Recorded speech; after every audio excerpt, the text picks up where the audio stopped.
Gen X guy here. Another day, another discussion. Hope y'all are doing well. It's another beautiful morning in Tennessee. Got an event later on this afternoon. My daughter's got a marching band competition. Be gone most of the afternoon. Figured I'd spend a little time here discussing another topic that's come up here in the last couple days with the events that occurred. And it's about technology and how technology always wins. It always wins. And so what do I mean by that? Well, in the last 24 hours, there's been a lot of discussion about social media and how it's influenced our lives, and how much we consume it, and how much influence is putting on our youth and society, and how that's going to affect our current Gen Z generation and the future generation. I think if y'all have been watching the channel, you know that I'm a Gen Xer. I was born in 1973, and I've been in tech pretty much most of my life. I got a computer when I guess it would be around 1984, 1985. My dad bought an IBM XT computer. This was back when DOS was around, so I learned how to program on DOS at a very young age. So I've been around tech my whole life, and as you know, I've got a degree in computer science, and I've been in web tech, internet tech since its invention. And I've just noticed that tech is everywhere. It's not going away. It makes the world turn, and it's always been that way.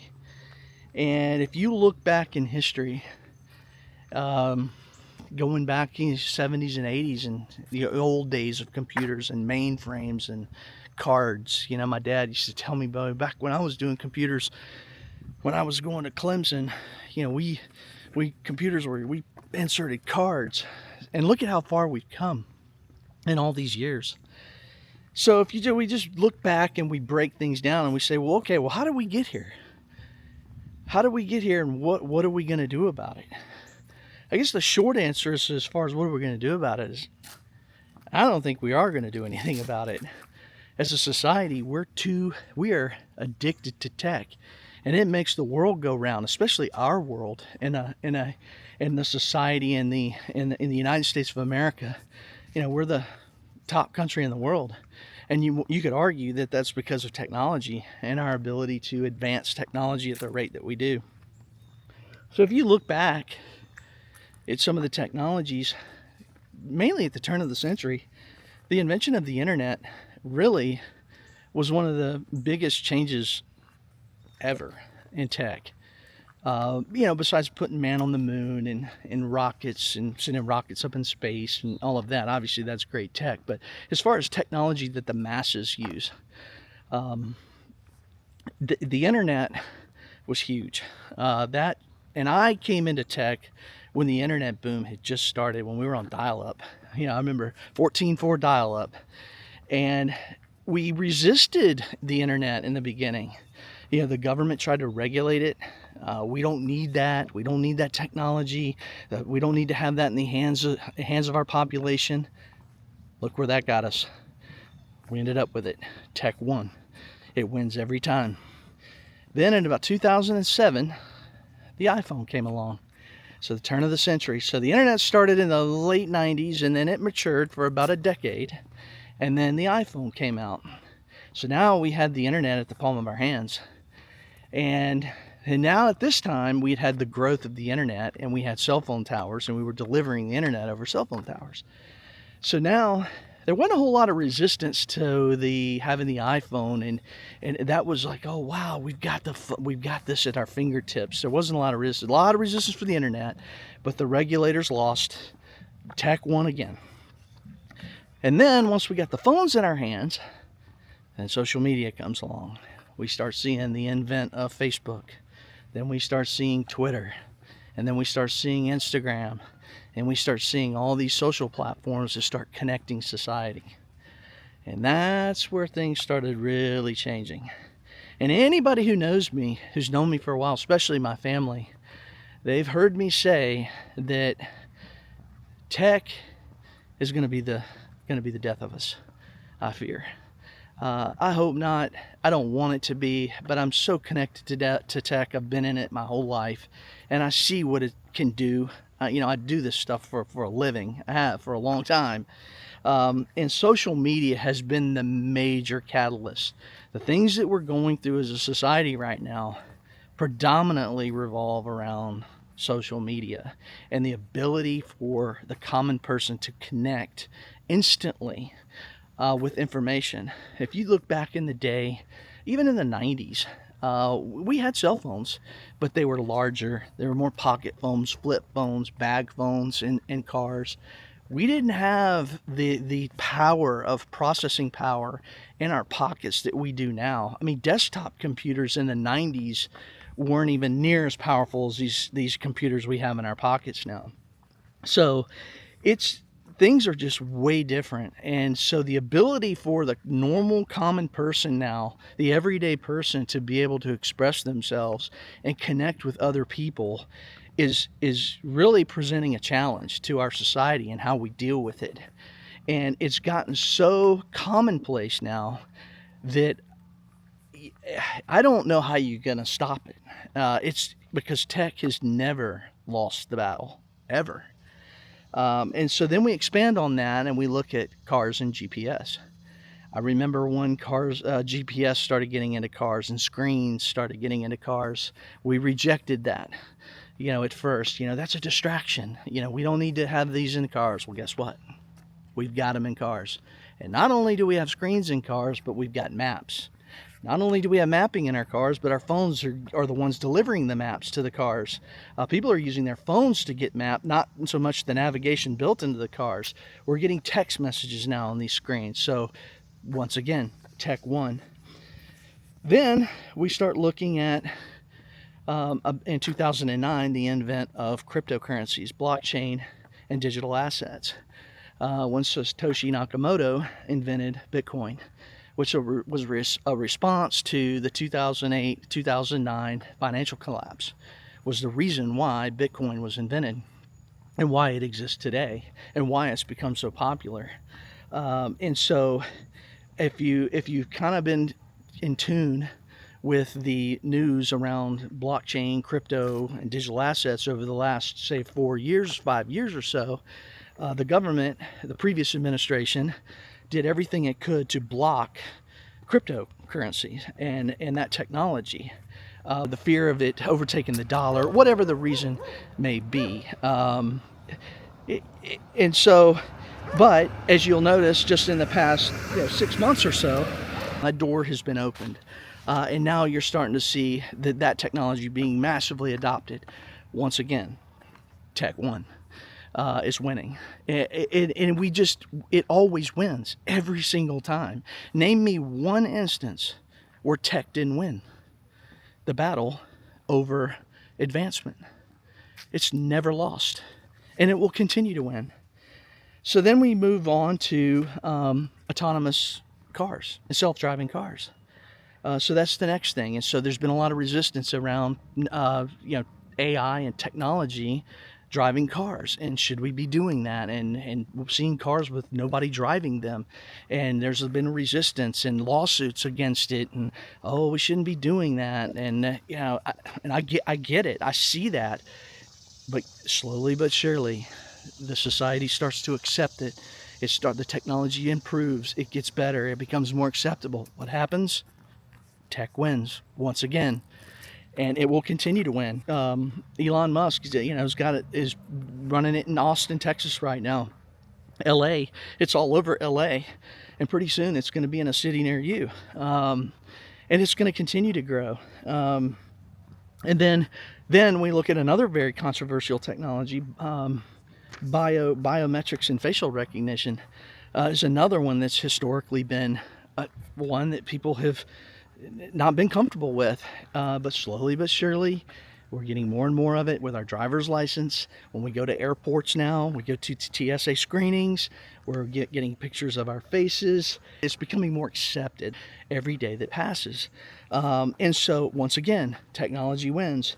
And now the most recent, just as of, some of you may not know this, or maybe you do, or the time you has gotten away from you, but AI, ChatGPT launched, I believe it was December 22nd,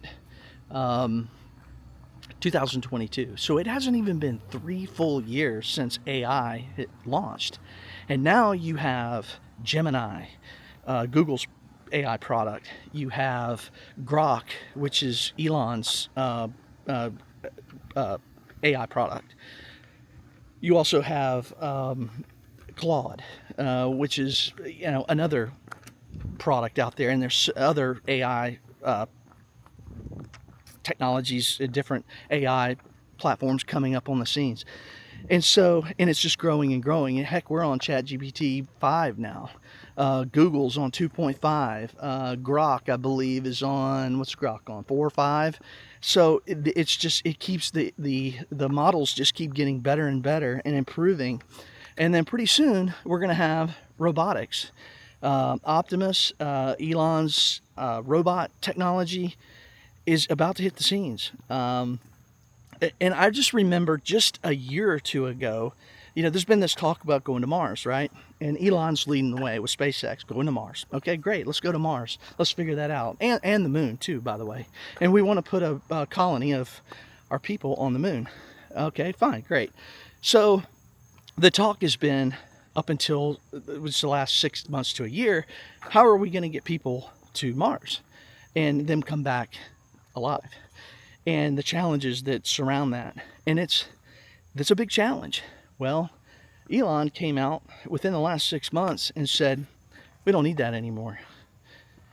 We've got Optimus now. We're just going to send, he said by 2027, I'm pretty sure he said 2027, we're going to send the big rockets that he's testing, the big super heavy rockets, all of that's a test to go to Mars. So he's wanting to fill that thing with robots, with Optimus, and drive it, run it, all of it, and then go to Mars.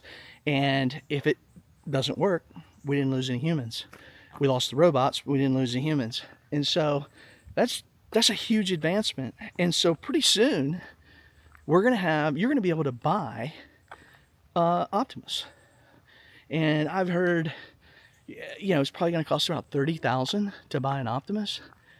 And so when that happens, you're talking about the playing field is going to massively change.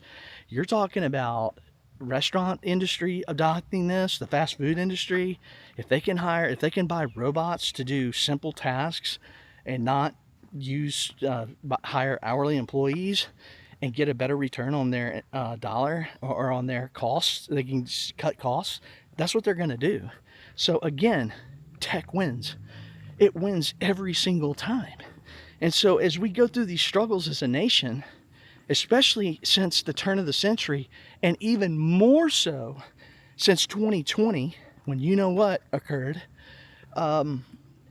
it's like we've hit a point of, like, we not only went over the hill, but we're on the steep part of the downward slope.